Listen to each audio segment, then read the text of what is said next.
Harihi Om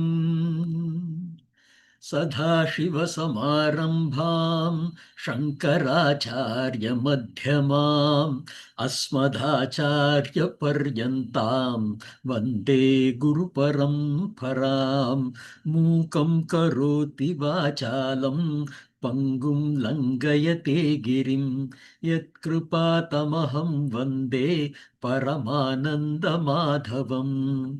Om शिष्य आत्मसमर्पण कार्पण्यदोषो उपहतः स्वभावः पृच्छामि त्वां धर्मसम्मूढचेताः यः श्रेयस्यान्निश्चितं ब्रूहि तन्मे शिष्यस्तेऽहं शाधि मां त्वां प्रपन्नम् ॐ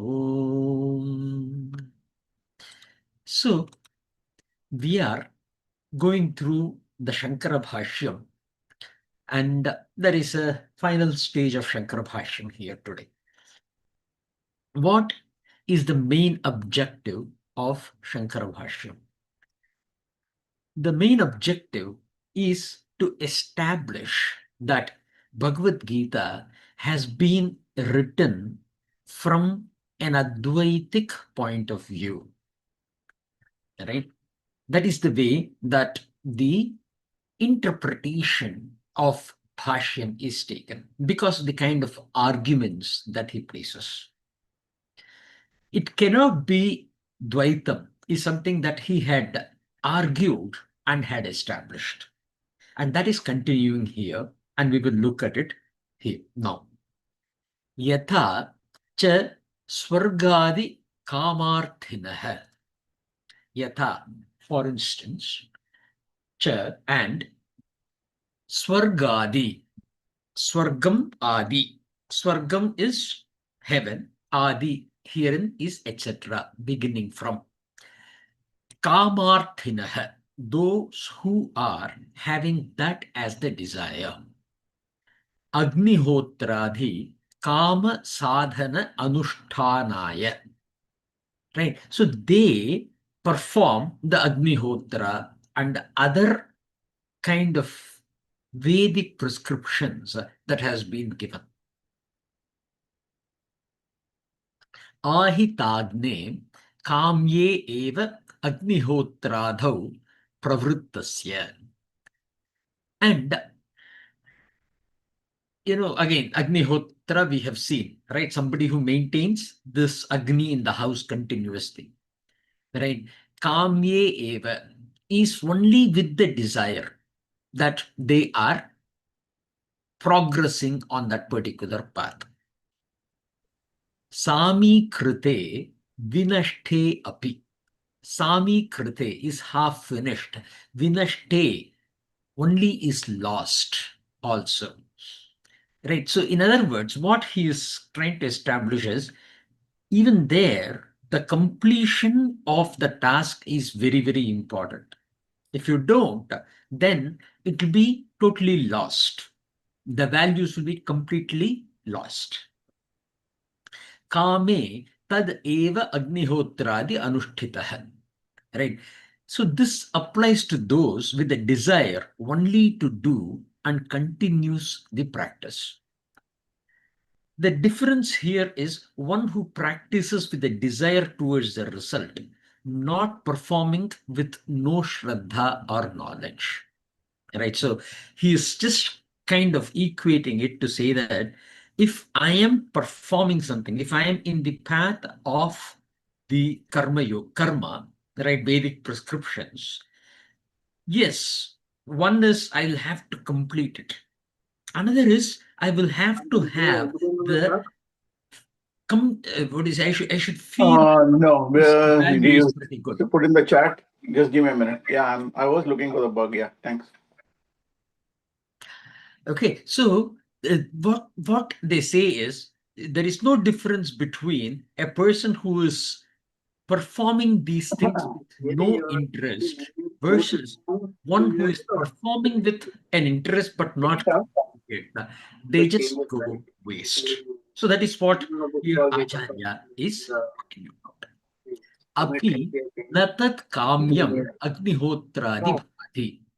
Such karma api also not tat that kamyam agnihotradi desire filling agnihotra etc. bhavati becomes. Right. Here the comparison is to the jnani's karma.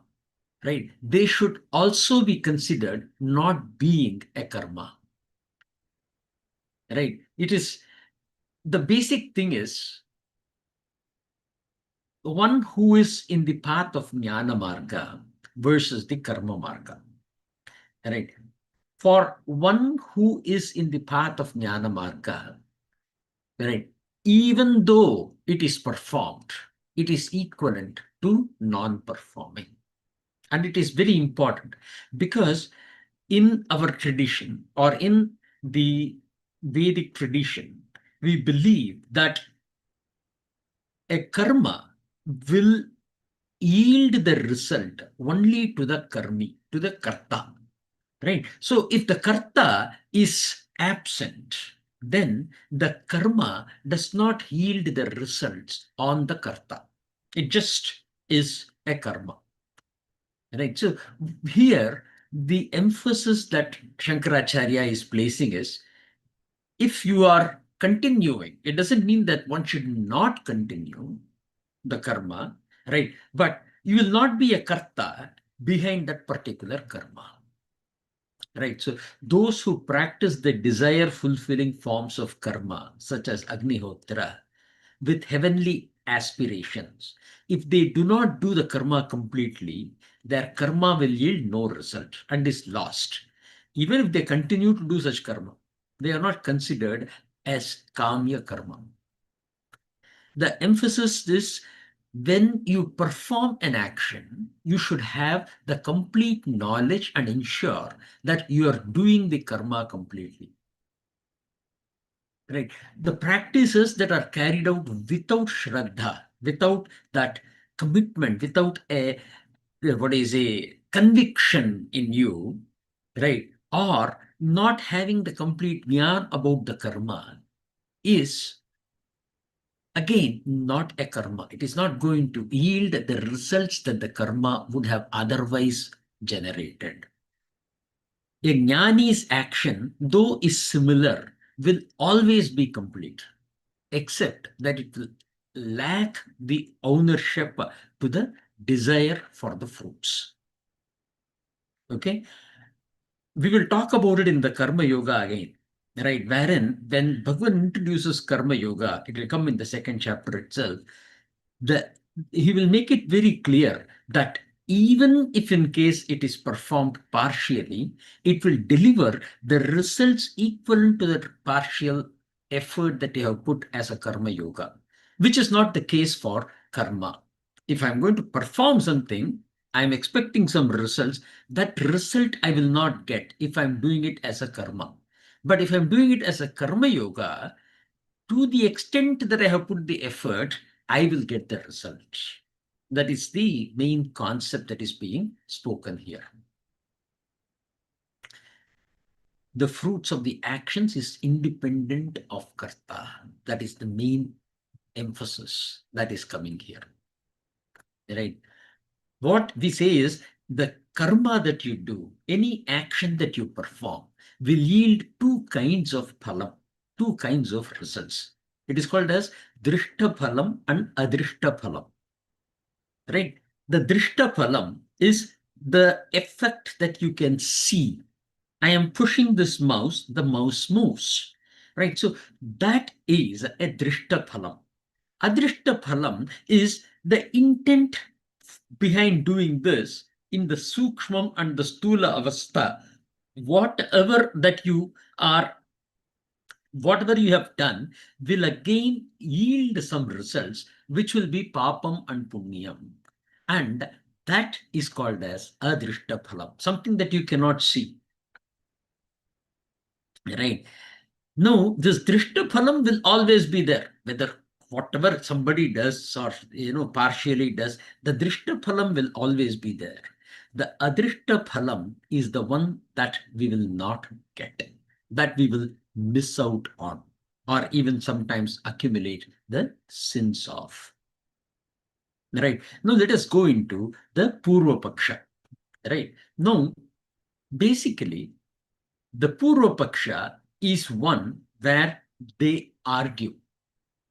They say that, hey, if this was the situation, then what? Right? That is the way that it is done. And for that, Acharya will give the answer. Right? We will directly go into that. Right? Now, okay.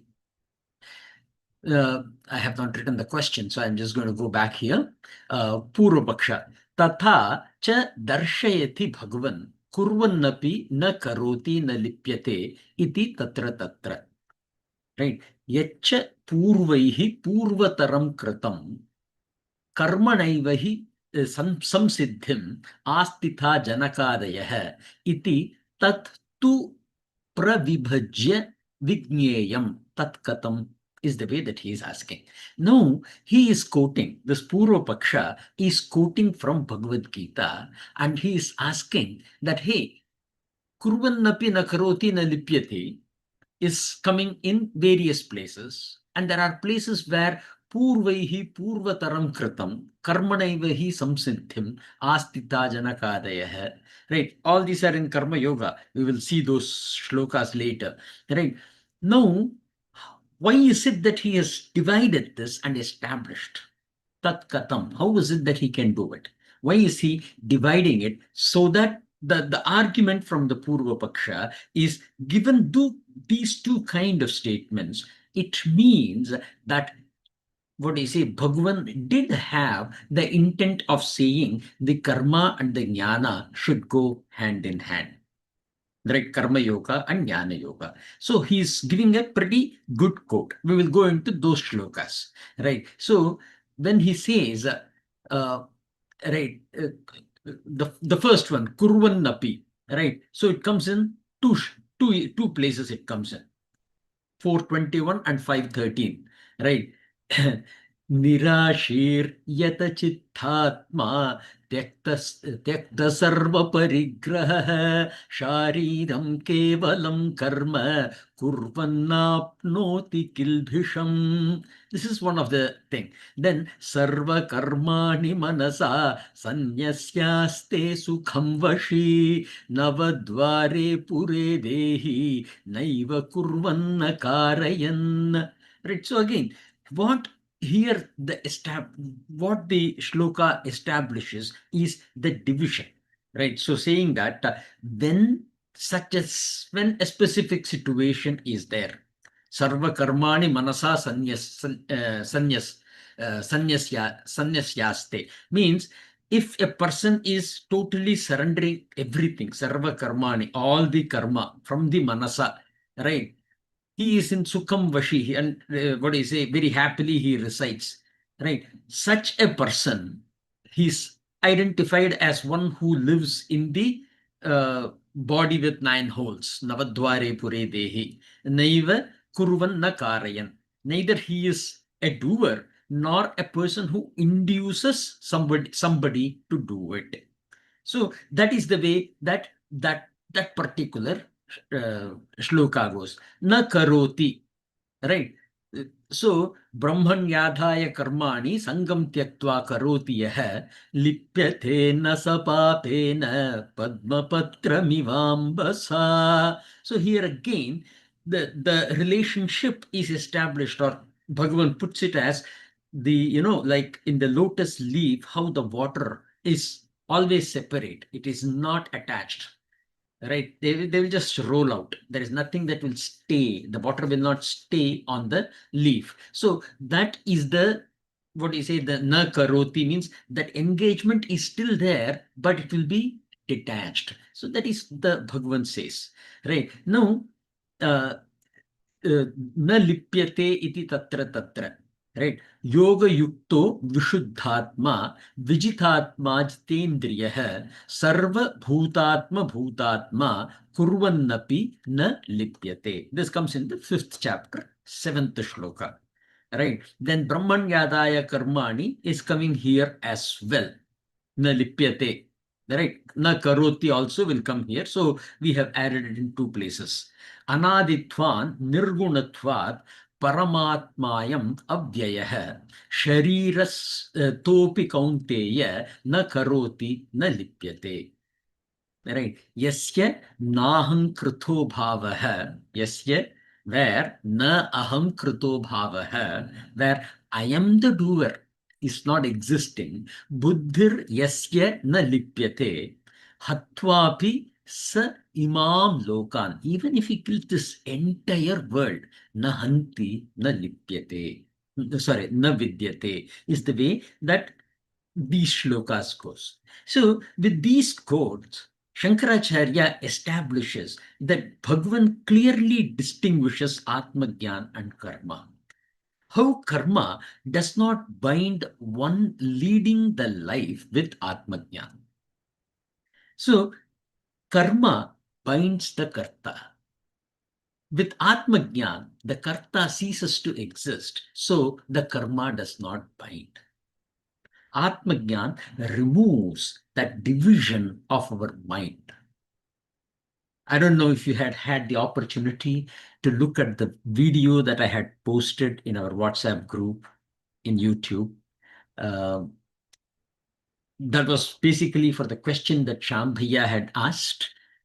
And it was a very hard question, very difficult one to answer. I tried my best to make it as simple as possible so that context or the concept can be understood.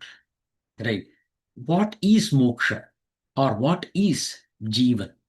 Right? The one that who divides and sees is the jivan. And when the division is gone, he is the Atman, is the Paramatma. Right? So Atma Gyan removes that division. Right? I cannot have an Atma Gyan and say that you don't have an Atma Gyan. Right? So the moment I say that, then I don't have the Atma Gyan because I have divided between I and you.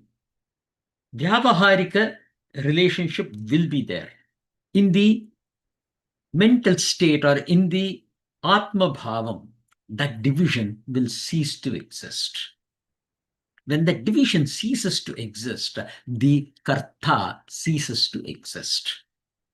So that is what here the emphasis that Shankaracharya places.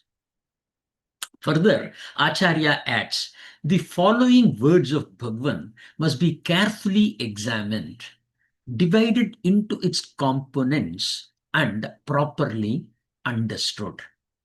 Right? That is the place where Janakadaya, the quote that Bhagavan gives, is the King Janak. We wouldn't say it is Sita's father, etc. Right? The what do you say? One who is the ruler of Janakpuri is King Janak, and it could be in any tradition. Yeah, right. We will see that Janak will come in almost all the places. There is such a high reverence given to the King Janak. King Janak, there is such a high reverence given. Even Yajnavalkya will go to King Janak. Then that is a place where beautiful conversations are there in Brihadaranyaka Upanishad. Right. So it is not the same King Janak. We don't know which one Bhagwan is having in mind, or it could be Sita's father as well. We don't know. But here, what they say is, what Bhagavan says is, people like King Janak, though they are considered Atmajnani, they continued their life in the path of Karta. He was a king at the end of the day. Right? Now, that aspect must be very carefully understood. Right? So, Yacha Purvaihi Purvataram Kritam Karmanaiva hi samsiddhim astitha janakadayah iti tat tu pravibhajya vijneyam. You must be very careful when you are reading it and to understand. Right? The quote is referenced in the shloka in 415 and 320. Right?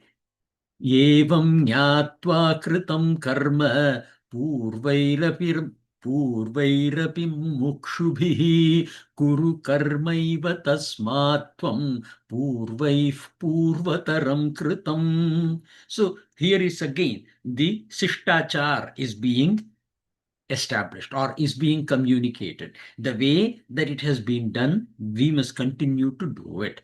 Right? So we will speak about the Kshetra Paripaalana and other things. Then we are looking into this shloka.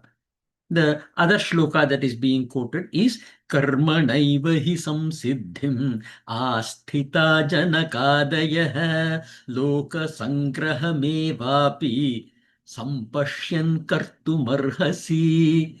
And the reason why they are doing, in fact, even Bhagavan will say, I don't have anything to gain, yet I am engaged. It is for the loka sangraham. It is for the welfare of the world. A very clear statement about the Kshetra Paripaalana. It is for that.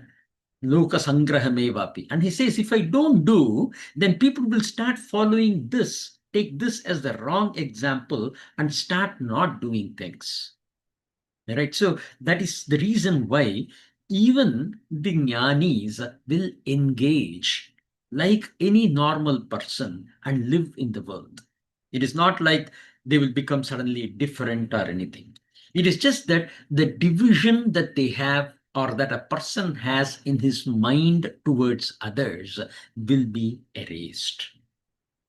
And we will, as we learn this, we will come across number of situations when that will go away, but after some time it will very naturally come.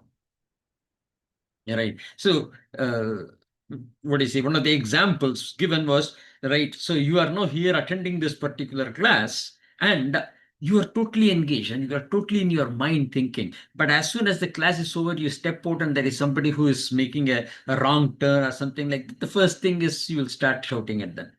Right? The division will immediately cease to, will immediately come back into you. So it is not like you will not have it at all, but everybody will go through that expanded one as everything kind of a feeling when they get this knowledge. But to be sustained in that, to be in that continuously is what we are talking. Given the statement that such words must be properly understood is from Shankaracharya. So the Purva Paksha is asking, Tat Katam, how is that? Meaning, how is it that we should understand the nuances of this? To this, Shankaracharya gives an elaborate answer. He says engagement is for Loka Sangraham, for the benefit of the world. But they continue to hold the realization. Right? So how do they hold that realization? That when I am talking to you, it is not Naresh talking to you. It is the gun. Right? We know that there are three guns, right? Sattvam, Rajas, and Tamas. This entire Prakriti, Maya, whatever we call it, is made of these three. Trigunatmika Maya is the way it is said. Now, these three will continue to engage. That is what is the basic dynamics of Prakriti. Right? This variance of the gun, right, of Sattvam, Rajas, and Tamas will continue to exist. And they will fight amongst themselves. That I am going to be bigger, you are going to be bigger kind of stuff. And when they are interacting with another element, that gun is what is interacting. Sometimes I will be in Rajas and say Ravi Bhaiya will be in Sattvam. And that day when we are interacting, it is the Rajas that is interacting with the Sattvam.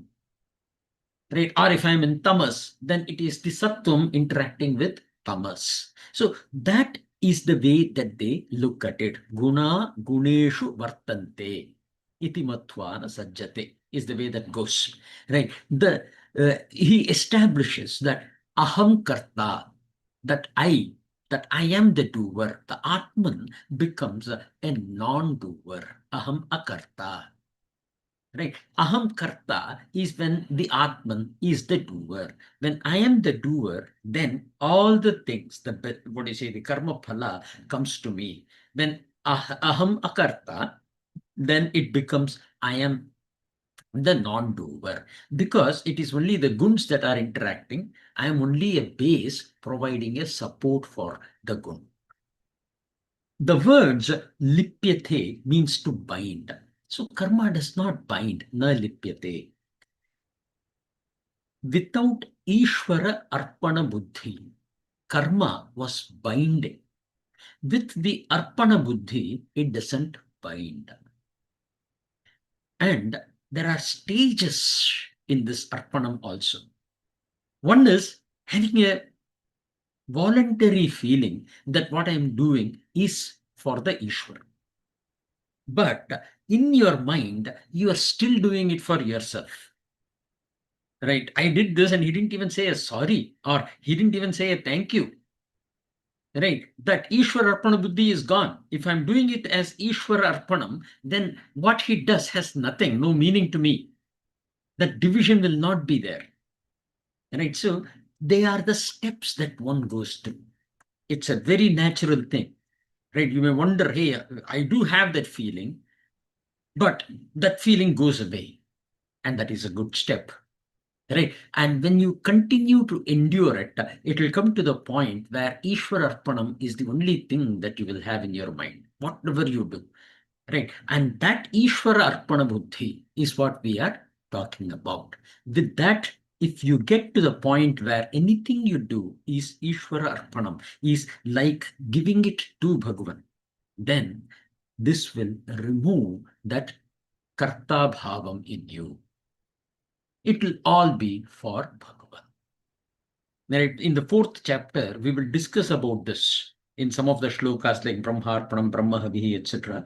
In those shlokas, we will discuss and we will say that, hey, when I look at it from this point of view, right, every action is for Bhagavan. The fruit of it is Bhagavan, is for Bhagavan. The, what is the ultimate essence of it is also for Bhagavan. When that kind of a thought is coming into me, when that kind of a realization is coming into me, that is the true sannyas. That is the place where I become a non-doer. That is what is equivalent to Atma Gyaan as well. Right? So even in the what is it, Q&A that was recorded, that was presented yesterday, I think it was the same thing, the Atma Gyaan, right? Or having that consolidated knowledge. There is no difference between the Karma Yoga, Bhakti Yoga, or Jnana Yoga. Those differences are needed for communication, transactional. But it is not for us to think that I am in Karma Yoga, I am in Bhakti Yoga, kind of stuff. There is no Kramam. Right? Kramam is okay. There are several schools that teach from the Kramam point of view also, to say that first is Karma Yoga, the next is Bhakti Yoga, the third is Jnana Yoga. No, it is not a Kramam. It is one and the same. It is all at the same time. It can be Karma Yoga and Bhakti Yoga, and Karma Yoga, Bhakti Yoga, and Jnana Yoga, and Yogam. That's about it. Right? So that division will vanish. It's okay if in case we want to take it a step to go towards. I'm not saying that is the way to go towards it. Right? I'm saying that it can be in any order, but the ultimate realization is all of them are together. And that is what, when you get to that point, we are in the Atma Dhyan, the realization of the soul as that which is the base for everything. Everything is the most important thing, both inert as well as living. Right? So no difference at all. It's I am the base is the kind of a thought that one will have.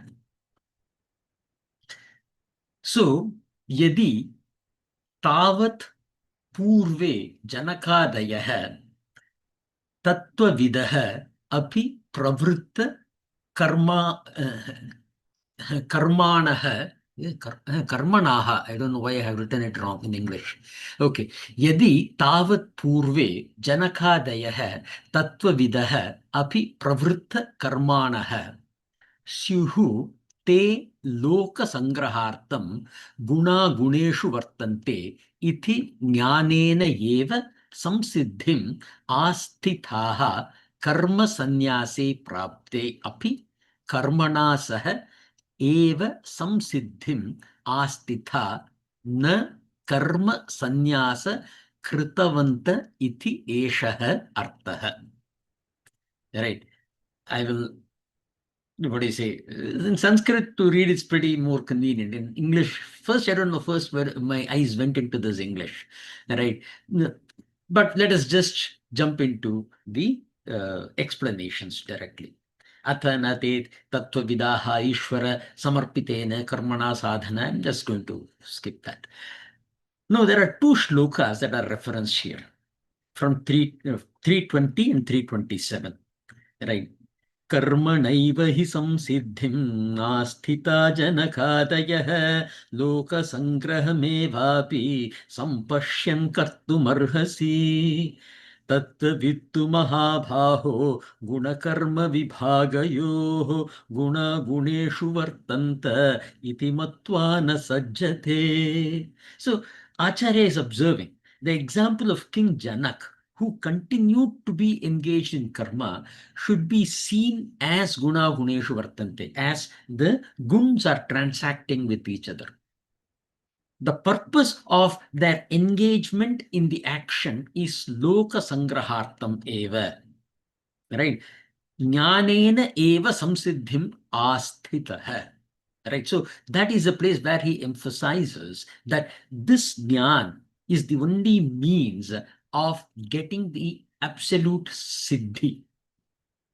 Right. So that Jnanat evatu kaivalyam is what is emphasized here. Not because of karma sannyasam and not because of ishva samarpita karmanaha. These are means for sattva samshuddhihi. Right. It should be seen as though they were ready for karma sannyasa, they chose to continue the pravritti marga. Okay. Now contemplate with karma or without karma, samsiddhi is attained. Samsiddhi is not associated with karma. That is the main objective that Acharya is trying to convey, right? So the samsiddhi, the absolute liberation, is not associated with karma, is what he is trying to make a point here. And we discussed about it a lot. So I will just point to how Shankaracharya has explained it and how it has come in the tradition, and ultimately we are trying to analyze, right? So all that analysis that we are doing, the base is this kind of bhashyam, right? Shankaracharya's bhashyam is being the one that has been revered by us. But there are several bhashyams available, and we give the same reverence to it. That is why, like Shankaracharya, we say, right, when we are doing the explanation, I say that, hey, I have taken mainly Shankara Bhashyam, but there are other great acharyas, those who are not even known, right? Those who've contributed for me to understand even Shankara Bhashyam, let alone going to Gita, right? So we have used everything to be presented to you. And hence, because for us Shankara Bhashyam has been the base, we are reading it through. Otherwise, whatever we have spoken, whatever is presented here, we have already discussed. Etam eva artham vakshayati bhagwan sattva shuddhaye karma kurvanti iti swakarmana tamabharchya tamabhyarchya siddhim vindati manavah iti uktva siddhim praptasya cha punah jnana nishtham vakshayati siddhi prapto yatha brahma ityadhina. Tasmad Gitasu kevalat eva tattva jnanad moksha praptihi na karma samuchchadi iti nishchitah artah. I think you should have understood the Sanskrit portion of it as I was reading it out. Right, again, here the shlokas referenced are 5:1, which is Kayena manasa buddhya kevalairindrayirapi yoginah karma kurvanti sangam tyaktvatma shuddhaye. Then in the last chapter 18:46 yatah pravrittir bhutanam yena sarvamidam tatam swakarmana tamabhyarchya siddhim vindati manavah. Right, and in the 50th he says siddhim prapto yatha brahma tathapnoti nibodha me samasenaiva kaunteya nishtha jnanasya ya para.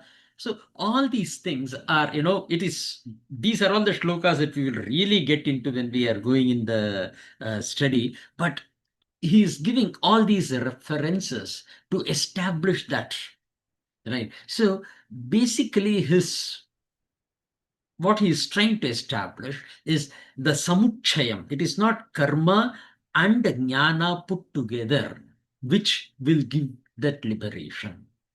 The main objective behind that is the Kartaa Bhaavam should go for the liberation. So long as I am the doer is the kind of thought that comes into you. The moment I say I am the doer, it also means that he is not the doer. That, what I say, oneness of looking will be lost.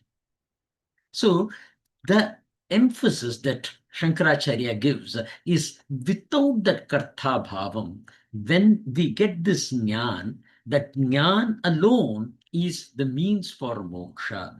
As soon as a Karta Bhavam comes, the Gyaan is lost. You don't have the Atma Gyaan. So it cannot be both, is what he is trying to establish. So Shloka number 11 from chapter 5, here Bhagavan clearly says, Yoginaha karma kurvanti Atma shuddhaye. Those Yoginaha is all of us. Right? So we know there are two words that Bhagavan has used, Sankhya and Yoga. Right? So for those who are in the path of sannyasa, here is called as Sankhya. Right? And those who are in the path of progression, they are called as Yoginaha. That is the way that Bhagavan has put it. Right? So Yoginaha karma kurvanti Atma shuddhaye. Why is it that they are performing? Why is it that they are engaged in the functional work of the world? It is for purifying the self. Atma Shuddhaye. As soon as Atma Shuddhi is attained, even if somebody on the way says Aham Brahmasmi, you will get into that place where you will realize Aham, the I, the soul, is Brahman, that undivided one. That undivided one is me, who is the base for everything. In the shloka quoted from the 18th chapter, the repeat of the concept, which is Siddhim Vindati and Siddhim Praptasya, is given a special observation. Vindati means find and Prapti means to attain. Right. So one must consider the 49th shloka as well, right, which has not been presented in the quote from Shankaracharya, but the 49 and 50 we always see it together. Right. Asakta buddhis sarvatra jitatma vigata spruha naishkarmya siddhim paramam sannyasena So here, the association of Siddhim Prapto Yatha Brahma goes with Naishkarmyam and Sannyasam. Right? So the 18th chapter itself is about Sannyasam, and we will get to it towards the end whenever we get to that. But the emphasis is that division. So Acharya establishes that Bhagavad Gita very clearly emphasizes that it is only through Atma Jnana moksha is attained and not karma samuchita, bound with karma. So one thing we should always keep in mind, it is not to say the others are wrong. In our tradition, we say that over and over and over again, that the intent is not to say, if some say that in the Dvaita, they have a specific way of looking at it, we will never say that they are wrong and this is correct. Because the moment I say they are wrong and this is correct, that Atma Gyaan is lost. Right? That I am correct or they are wrong or this is a path, anything that I do, that division is automatically created. What we try to understand is the divisional thing that we see are merely objects, and we are using these objects to identify the subject. Right? And when Shankaracharya says this, what he means is the karma and the Atma Gyan should be seen as opposite, that which cannot coexist. That is the emphasis that he is trying to make, not negating the other paramparas. Right? If you read Shankaracharya in depth, there are several places where you will see that in his commentaries or in his shlokas on bhakti and everything, you will see this aspect of not negating the others, but negating them for the purpose of bringing this oneness out is what he would do. Right? And we, in our tradition, we repeat this one more often, because the biggest problem is, as soon as we get into any, I'm telling you, in Advaitic school, right, where I have seen that when we are talking, they try to make the mistake of thinking that Advaita is the correct one. Others are a step to get into Advaita. Right? With this intent, with this kind of a mindset, you have already divided. The intent is not to divide the Advaita with Dvaita or Visishtadvaita. You can do it for the purpose of explaining it to the world. But the realization that the moment I divide anything, I am an object. I have objectified myself. And if I have objectified myself, then I am not liberated. The liberation is when I remain the subject, which is only one, that Atma, Paramatma. That is what is Aham Brahmasmi in the way that we try to explain. Right. And again, if I say that is what is Aham Brahmasmi, it also means that the rest of it is not Aham Brahmasmi. It becomes objectified, and that is a limitation of communication. I can only communicate objectified things. But remember, the intent is always to reflect the subject to you so that you can realize the subject even if I cannot. Right? So anyone who realizes the subject is the one who is liberated, not the one who teaches. Right? So that is what we try to always go deep, deep, and deep. Understanding is good, which helps in communication, which helps in taking classes. Right? But realization should be our goal. Moving further, now Acharya concludes his answer here and will be proceeding to the shloka after this. Yatha cha ayam artha tatha prakaranesho vibhajya tatra darshayishyamah. Tatra evam dharma sammooda chetaso mahati shoka sagare निमग्नस्य अर्जुनस्य अन्यत्र आत्मज्ञानाद् उद्धारणम् apashyan Bhagavan Vasudevaha Tataha Arjunam Uddhidharaishu Atma Jnanaya Avatarayan Aha.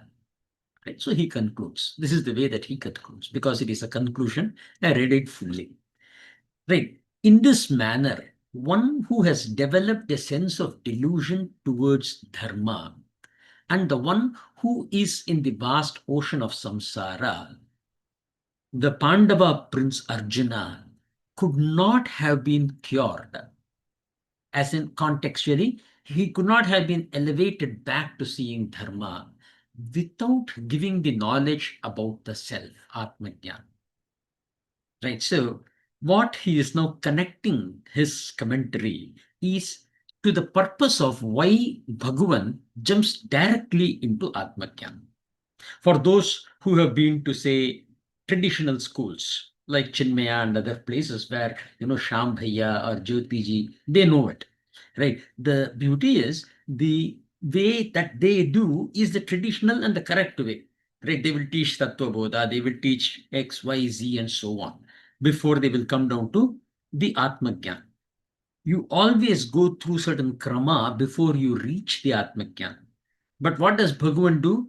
He will start with Atma Jnana, right? And then he will jump into karma. And then he will go to karma yoga. Then he will talk about sthita prajna lakshana, right? So, and he will just make a lot of khichdi, like at least looking, when you look at it, it will be like khichdi, right? But it also tastes very good. That is why Bhagavad Gita is also so tasty.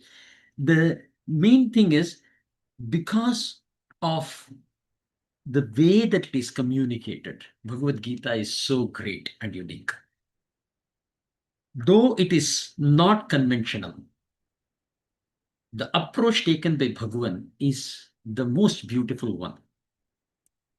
However, because it is not conventional, Shankaracharya is trying to connect the dots and say that, hey, this Pandava prince could not have been cured without this knowledge of Atma for him to overcome the samsaara, the bondage, the shokam, right? That he was going into, the karpanya dosham that he was getting into, right? That could not have been cured. And hence he starts it with Atma Jnana.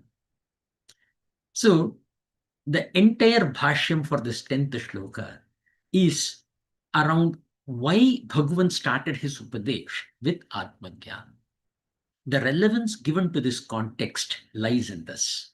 In tradition, we also highlight that should karma together with Jnana was the concept, the Atma Jnana was irrelevant.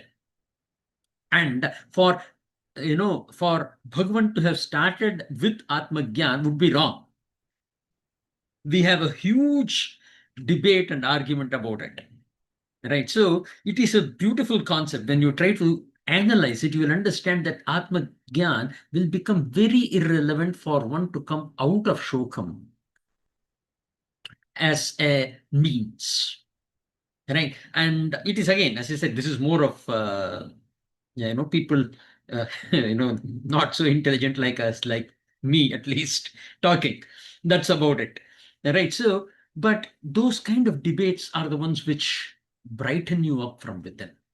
And there we had argued saying that if it has not been done so, then if it is not so, then starting like this will be not correct, is what our kind of conclusion was through that argument. Right. But it's a wonderful way to analyze and think through, etc. So okay, I don't think we need it actually. First, I had just thought of summarizing. Then I said, no, here we are trying to study. Even if it is boring, repetitive, better to go through word by word as much as possible. Even then, I tried to skip some places, not going into the word by word. But originally, when I started, I had just put this slide to basically give you a high-level summary of the Bhashyam. But then I changed my mind, so this slide is irrelevant. Right. So with this, we can move to the shloka number 11. All of you put your hands together. We'll at least read the shloka. This is the first line of Bhagwan's Upadesh. The Gita Upadesh will start from now in our class. Shloka number 11, chapter 2. Shri Bhagawanuvacha Ashocyananvashocastvam Prajnavadamscha bhashase Gatasuna Gatasumscha Nanushocanti Panditaha. So, this is the 11th shloka, wherein Bhagwan starts the Upadesh with Ashocyan. Don't have this sorrow, because anvashochastvam, they are not worthy of it. That is the way that he starts. And he will complete it with Mashucha in the 66th shloka of the 18th chapter. Sarvadharman parityajya mamekam sharanam vraja aham tva sarva papebhyah mokshayishyami mashucha is the way that shloka will go. But a beautiful one where the shokam refers to the samsaara bheejam, the bondage that we are into. And this study, let it help us come out of that bondage as well, or at least plant the seed in us, which will eventually take us out of this bondage. So with this, I will conclude today's class. The lengthy bhashyam, etc., I think will be completed here, except for one or two places where those purvapaksha, other things will come. But those will be very specific, deep, and it won't be in this way to re-emphasize and re-establish. Right? It will be much in a focused way. But other than that, from now onwards, we will go shloka by shloka.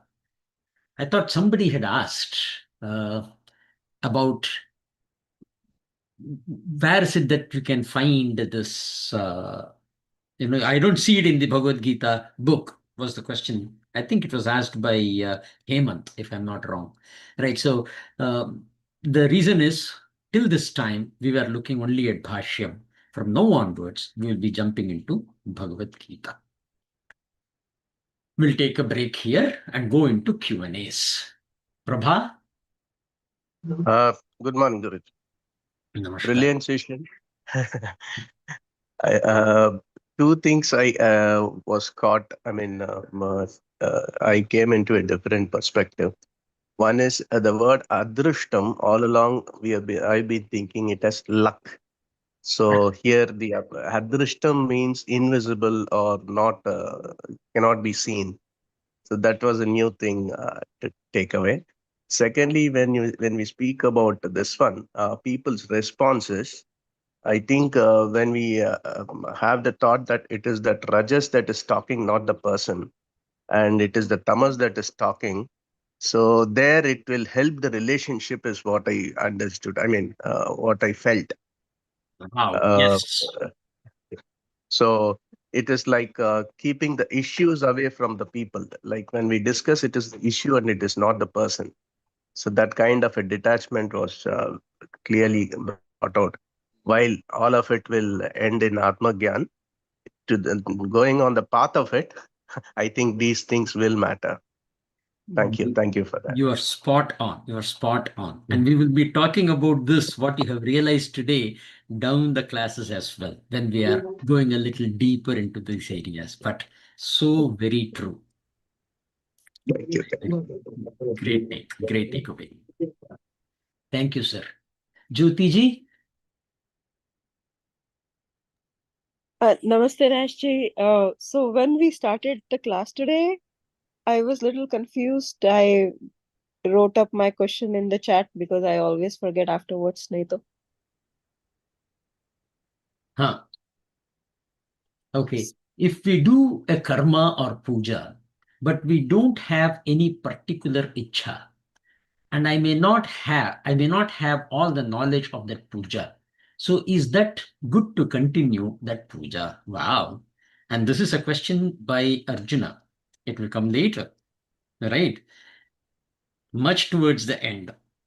That is a place where we will get into the Shraddhatraya Vibhagam. Okay, the same question will be asked by Arjuna. What about people who are, having Shraddha but do not have the knowledge, right? So what will their gati be is the way that he will ask. And Bhagavan will introduce the concept of Shraddha. And he says that the Shraddha is a natural development in us. And it will be based on that Shraddha. Right? If in case you have a sattvic Shraddha, your output of that karma will be sattvic. Right. So the question was, so is that good to continue that puja? Is again, what you are doing, you need to put your thought into it.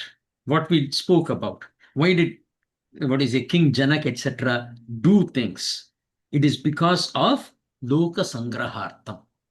Right. So when you have that mindset for the lokam that I'm doing, then you will continue to do it. Okay. So that is the main thing that you need to keep in mind.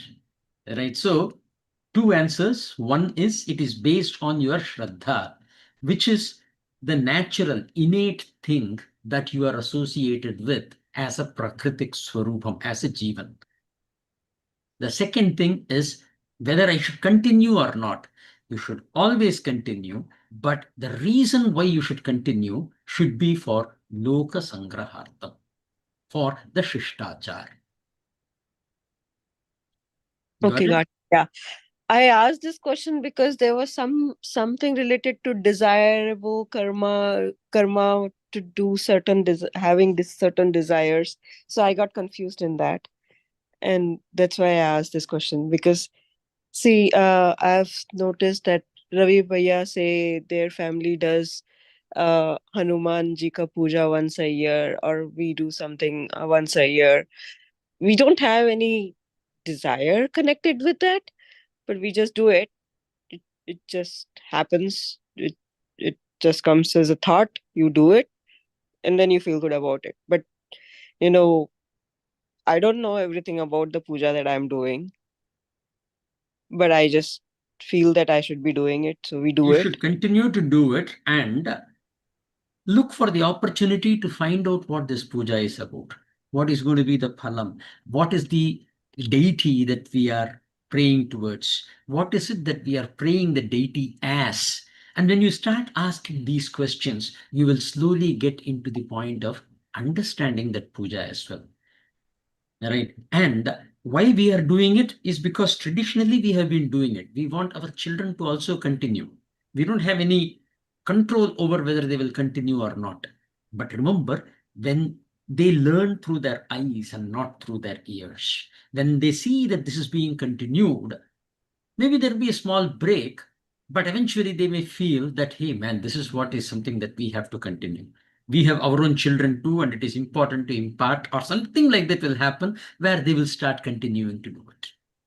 So to get that thing going, again, comes back to the Kshetra Paripaalana, one must continue to do everything that you can. You can talk to your families or stuff like that. And if there is something that they have been doing which got missed, you can start that too. Right. So you should try to work towards that Kshetra Paripalana. And whatever that is needed, let us try it out. Let us try to understand. Let us try to question. Let us try to reach to people and ask the question, hey, I saw this. They were doing something with the fire and putting in circle and ringing the bell. What is it? It could be as naive as that. Or it could be specific mantra to say, hey, they were talking about this, Roshano, Rochamanasya, Shobhana, Shobhamanasya. What is this? Then there is a specific question, and we can start slowly answering them, learn it, and pass it on to your generation, assuming it will get carried down further. Don't expect it to get carried down through your children. what you have done is sufficient. It will get carried down. Right? Look at the whole world as one. Again, going back to the same, undivided way of looking at it. Hope I answered. Yeah. Thank you so much, Nashi. Thank you. Ravi Bhaiya? I have no questions, Ankuji. Thank you. Sure. Jiggy sir? Oh, no question, sir. There was some question, but I think when you said the Bhashyam, when you were explaining the Bhashyam of Shankaracharya, the main message where if you are following the karma path and if you are not doing the karma completely, then there is no phala for that. Even if you do partially or if you don't do it regularly, there is no karma. So I think I misunderstood something there, but I'm not too sure. What Okay, is that? I can give you a brief explanation again because I was reading it through, so maybe I did not explain it properly. Right. The basic thing is for a karmi, for the person who is doing actions, if they are performing the karma and they are not completing it, their desired results will not be obtained. I have to dig 100 feet to get the water. I go up to 40 feet or I go up to 99 feet. I say, no water is going to come, and I come out. I don't get the fruit of the effort that I have put into action as a karmi. As a Okay. karma yogi, even if in case you dig 10 feet, for you, it is not water that matters. It is the effort that you put as a offering to the God is what you do. Right? So Okay. that offer will yield the result. Result is always associated with how you attach or what you see as the desired result. I If see. my desire is only to serve God, then whatever I have done, I have served God. Mm. And whether water comes or not doesn't really matter to me. Okay. Okay. Got it. So that is the way we should look at it. Unfortunately, I had to use doesn't really matter to me, but please exclude it to understand eventually. To begin with, you Mm. can use it. Right? Mm. Whether we get the result or not is not the way that a karma yogi will think. Karma yogi will always want to perform his actions completely. Okay? And we will talk about it in the second chapter itself.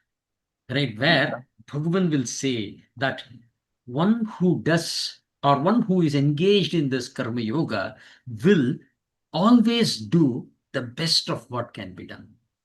Not necessarily the complete, but whatever he does will be the best. He will have that conviction. It will not be like, come on, I don't need any action, so let me just try to throw the pavada. Right? That is not the way that he will be. He will put his absolute and sincere effort in what he is doing as an offering to God. So that is why when I said I just wanted to warn you that those words were specifically used to say that try to divide the two, not to take it as is. Okay. Yeah. Okay. Well, I do have your follow-up questions from the Q&As, Shambhaya. I'll Yeah. definitely answer them and get back to you through another Okay. recording. And all of you, if in case you want to just review those two recordings, very difficult ones, particularly the second one, if you have any questions, always feel free to ask. That is one of the most difficult questions that I have answered, I should say. Okay, we will take leave now. Harihi Om Purnamadah Purnamidam Purnad Purnamudachyate Purnasya Purnamadaya Purnamevavashishyate Om Shanti Shanti Shanti. Hari Om Tat Sat.